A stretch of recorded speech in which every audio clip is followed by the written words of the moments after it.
Monsieur le Président, le 26 mai prochain, comme vous le savez, aura lieu la Manif pour tous à Paris. Il y a un mois de cela, je m'adressais à vous en tant que citoyen afin de vous demander de revoir votre position concernant votre projet de loi qui a été depuis, dans un premier temps, voté à l'Assemblée nationale par les députés à 100 voix de plus en votre faveur, dans un second temps, validé par le Conseil constitutionnel le vendredi 18 mai, malgré les amendements de l'opposition parlementaire, une lettre ouverte de 82 hauts fonctionnaires vous apportant leurs réflexions et leur avis unanime défavorable concernant cette loi, et le dépôt de pétitions concernant pas moins de 700 000 personnes, dont y figurent de nombreux élus, contre le mariage gay. Mais où est passée la clause de liberté de conscience des élus qui ne figure pas dans la loi? Et enfin, dans un troisième temps, abrogée par vous-même ce samedi 19 mai. J'ai toujours été respectueux des valeurs que notre République portait jusqu'ici. Et le serai encore, car je crois profondément en notre démocratie. Il n'est pas là de remettre en cause la reconnaissance de l'homosexualité et de ses droits, puisqu'ils existent déjà, entre autres, au travers du PACS, Pacte civil de solidarité. Mais je m'interroge aujourd'hui sur le bien fondé de tout ceci. De nos valeurs, qui sont de moins en moins défendues et portées par nos politiques. La preuve en est par le fait que cette loi a été abrogée alors qu'elle représente à elle seule un danger pour l'équilibre de notre société. Elle crée des inégalités au sein de la famille, puisque le rapport de filiation en tant que tel n'existe plus. Les termes père et mère n'existent plus eux aussi dans le Code civil grâce à cette loi alors qu'ils sont la base même de tout. En tant que citoyen, je vous avoue que je n'arrive plus à trouver le sommeil depuis cette abrogation. Et je suis loin d'être le seul dans ce cas, croyez-moi. C'est de la structure et des bases mêmes de la famille dont il est question.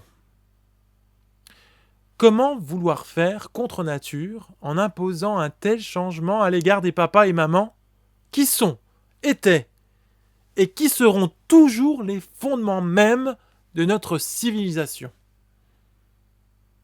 Un papa plus une maman égale un enfant. C'est l'équilibre naturel même de tout enfant auquel il a droit. En témoignent les avis unanimes des responsables de cultes de tous ordres qui sont eux aussi contre cette loi. De plus, depuis le 7 août 1990, nous avons signé à l'ONU la Convention internationale de l'enfant de 1989, défendant, à proprement dit, les droits de l'enfant et de sa protection. Or, nous ne lui garantissons plus la sienne aujourd'hui, car la loi du mariage pour tous porte atteinte à cette convention. Je vous invite à la relire ici ou sur Internet. Que vous le vouliez ou non, en abrogeant cette loi, vous avez ouvert une fracture sociale qui sera difficile de refermer, à moins de faire machine arrière, ce qui est toujours possible. Vous seul maintenant pouvez le faire, Monsieur le Président, Monsieur Hollande. Je vous en conjure, il y va de notre bien-être à tous. Vous ne serez pas le premier président qui retirerait une loi après l'avoir abrogée, donc vous ne serez pas le premier qui changerait d'avis. Vous avez tout à gagner en le faisant, et tout à perdre, à mon avis, en ne le faisant pas. Le Code civil tel qu'il existait auparavant était basé sur le renouvellement naturel de la population. Qu'en sera-t-il demain avec cette loi qui encourage la population à aller à contre-courant, à aller contre nature.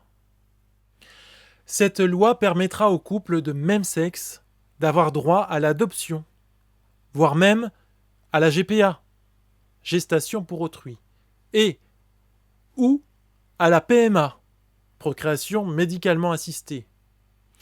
Je ne suis pas pour la marchandisation des enfants, et encore moins à ce que l'on impose deux papas ou deux mamans à un enfant, ce qui est contraire à tous nos principes républicains.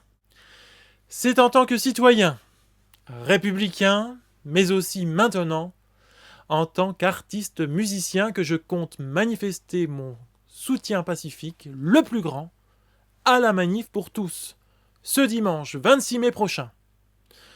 Près d'1,5 million de personnes de tous bords politiques, de tout milieu social, dont aussi, ce qui est à rappeler, des personnes homosexuelles étaient présentes à Paris le 24 mars dernier.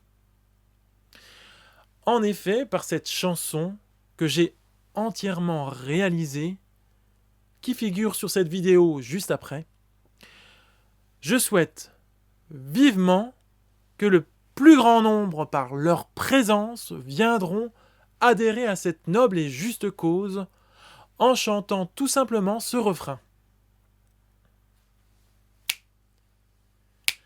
Tous ensemble, tous ensemble, tous ensemble, tous ensemble, un papa, une maman, un enfant. Tous ensemble, tous ensemble, tous ensemble, tous ensemble, à Paris, tous unis pour la vie. Comptant sur vous, Monsieur le Président, de faire le nécessaire enfin, comme il se doit, dans le bon sens. Il en va de l'intérêt général de notre pays, dont vous êtes le garant. Soyons tous ensemble, en masse, sur le net, et à Paris, le plus grand nombre qu'il puisse être dans la paix et la foi pour les enfants. Pour qu'enfin, tout puisse changer vraiment. En avant.